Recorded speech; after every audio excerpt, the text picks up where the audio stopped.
मित्रांनो, तुमच्या घरात 3 वर्षापेक्षा लहान मूल आहे का?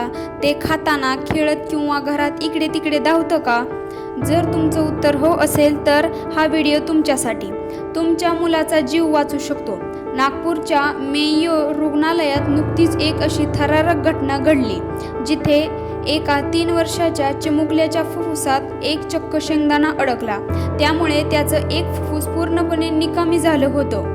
डॉक्टरांनी 2.5 तास ऑपरेशन करून त्याचा जीव कसा वाचवला आणि पालकांनी कोणती मोठी चूक टाळायला हवी, चला तर जाणून घेऊया.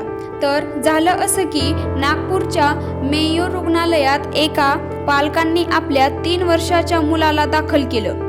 त्या बालकाला सतत खोकला येत होता, तीव्र ताप आणि श्वास घ्यायला प्रचंड त्रास होत होता. सुरुवातीला डॉक्टरांना वाटलं की मुलाला नेहमीप्रमाणे न्यूमोनिया झाला असावा. त्यानुसार उपचार सुरू झाले, पण मुलाच्या प्रकृतीत काही सुधारणा होत नव्हती. शेवटी डॉक्टरांनी मुलाचा एक्स-रे आणि सीटी स्कॅन करण्याचा निर्णय घेतला आणि या चाचणीत जो खुलासा झाला ते पाहून डॉक्टरांनीही धक्का बसला. त्या चिमुकल्याच्या उजव्या श्वसननलिकेत एक शेंगदाणा अडकला होता. या शेंगदाण्यामुळे मुलाच्या उजव्या फुफ्फुसात हवा जाणे पूर्णपणे बंद झाली होती, म्हणजे त्याचे उजवे फुफ्फुस निकामी झाले होते.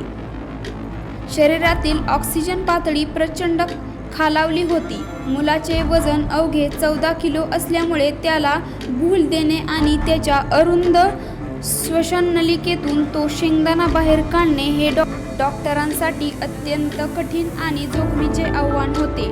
पण मेयो रुग्णालयाच्या भूलशास्त्रज्ञ विभागाच्या डॉक्टर वैशाली शेलगावकर, डॉक्टर प्रियल रामटेके आणि त्यांच्या टीमने हार मानली नाही.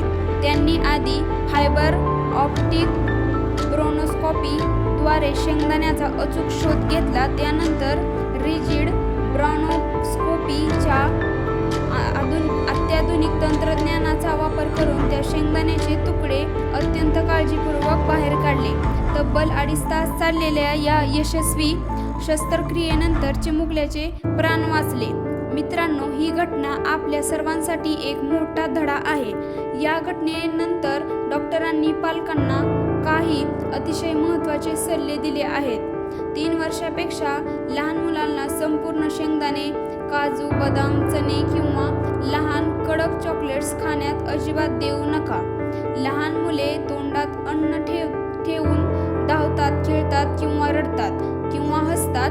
अशा वेळी ते अन्न नलिकेत न जाता थेट श्वसननलिकेत जाण्याचा धोका 100 पटीने वाढतो. लहान मुलांना जर सुकामेवा किंवा शेंगदाणे द्यायचे असतील तर त्याची बारीक पावडर करा आणि ती दुधात किंवा अन्नात मिक्स करून द्या. मुलांच्या आसपास नाणी, लहान बटणे, खेळण्यांचे छोटे पाट किंवा मणी असणार नाहीत याची काळजी घ्या. डॉक्टरांच्या कौशल्यामुळे आज या बालकाचे प्राण वाचले, पण प्रत्येक वेळी आपण नशीबवान असूच असे नाही. म्हणून पालकांनो, आपल्या मुलांच्या खाण्यापिण्याच्या सवयींवर बारीक लक्ष ठेवा आणि सतर्क राहा. तुम्हाला ही माहिती कशी वाटली आम्हाला कमेंट करून नक्की सांगा. हा व्हिडिओ महाराष्ट्रातील प्रत्येक मातापित्यांपर्यंत आणि तुमच्या व्हॉट्सअपवर ग्रुपवर शेअर नक्की करा, जेणेकरून भविष्यात अशी दुर्घटना कोणासोबतही घडणार नाही. अशाच महत्त्वपूर्ण माहितीसाठी आमच्या चॅनेलला नक्की सबस्क्राईब करा. धन्यवाद. जय हिंद.